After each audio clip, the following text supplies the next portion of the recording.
Привет! Меня зовут Лена. Я на своем канале готовлю полезные сладости без сахара.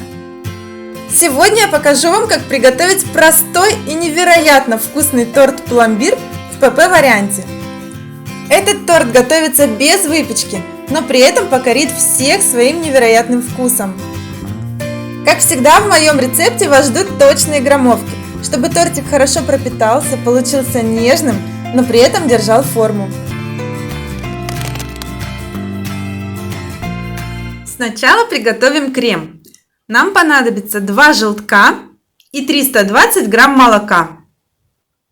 Небольшую часть молока переливаем к желткам, а остальное отправляем на плиту и доводим до кипения. А в блендер добавляем все ингредиенты для крема, кроме рикотты. 10 грамм крахмала, 20 грамм подсластителя, 40 грамм сухого молока и 1 чайную ложку натурального экстракта ванили. Перемешиваем до однородности с помощью блендера или венчика. В это время молоко в ковшике уже хорошо прогрелось. Помешивая, добавляем к нему желтковую смесь. И увариваем до густоты на среднем огне, постоянно помешивая 3-5 минут. Вот такая консистенция должна получиться у крема в горячем виде. Сравните консистенцию. В этом торте это важно. Крем должен хорошо пропитать коржи и немного застыть в холодильнике, чтобы потом торт хорошо держал форму. Все готово. Останется только после остывания добавить в крем рикотту. А пока он остывает, нужно либо постоянно помешивать его венчиком, либо накрыть пищевой пленкой в контакт. Я выбираю второй вариант. В это время займемся коржами.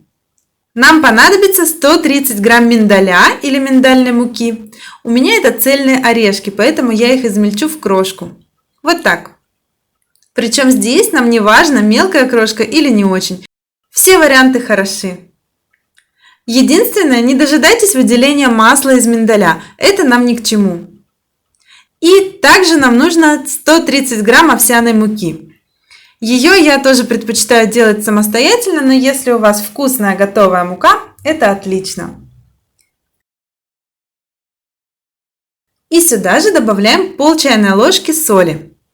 Немного перемешиваем и отправляем на сковороду вместе с маслом. У меня это 25 грамм масла ги. Можно взять и кокосовое масло. Масло нам здесь нужно скорее для вкуса. В принципе, его можно и не добавлять. Это существенно снизит калорийность торта. Помешиваем в процессе обжаривания, чтобы крошка не подгорела. До какого цвета обжарить, это исключительно на ваш выбор. Можно снять с огня, едва подрумянив крошку. Можно дождаться насыщенно карамельного оттенка. У меня вот такой цвет. После обжарки эта крошка стала просто невероятно вкусная и ароматная. Миндаль дает свой неповторимый аромат. А теперь можно закончить приготовление крема. В наш остывший крем добавляем 300 грамм рикотты и тщательно перемешиваем. Если у вас очень плотная рикотта, проще сначала пробить ее блендером, а уже потом вмешивать в крем. Вот такая консистенция получилась у крема. В кондитерский мешок откладываем 540 грамм крема. Этот крем пойдет в торт. Оставшуюся часть крема откладываем и накрываем пищевой пленкой в контакт. Убираем в холодильник, он нам понадобится уже после полной пропитки торта. Собирать торт можно в любой форме. У меня это кольцо диаметром 16 см. Внутри проложена ацетатная лента. Форма сразу стоит на подложке, на которой торт будет подаваться. И высыпаем 70 грамм миндальной крошки на дно. Это наш первый корж. Распределяем его ровным слоем. Выкладываем слой крема 180 грамм.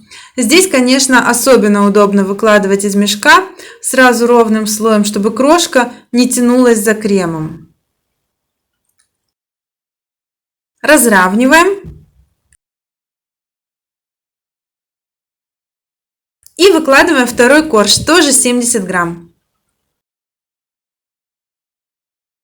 Распределяем. И еще 180 грамм крема. Я даю вам точные граммовки, потому что это важно в таком тортике. Количество крошки и крема, а также консистенция крема здесь рассчитана очень точно, чтобы коржи пропитались, а тортик получился нежным, но при этом держал форму.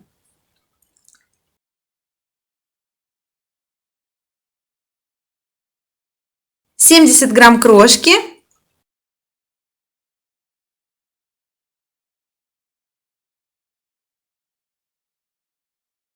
И третий слой крема, также 180 грамм.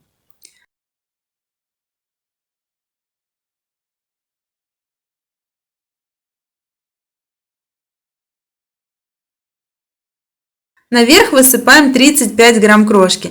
Здесь не должно быть слишком много, так как крема над этим коржом не будет и пропитываться ему нечем.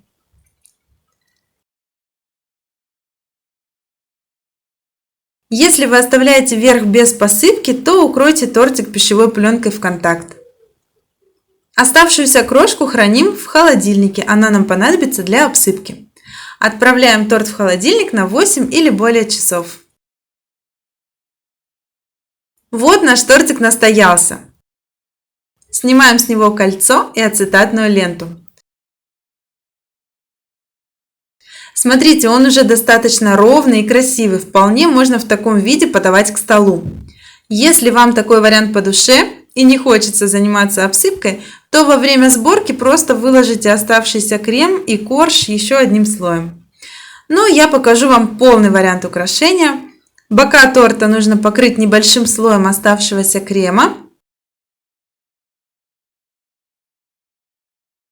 Для наиболее ровного края пройдемся шпателем, немного выровняем тортик. И обсыпаем крошкой. Это удобно делать над противнем, потому что крошка неизбежно будет сыпаться. Покрываем весь тортик. Остатки крошки высыпаем наверх.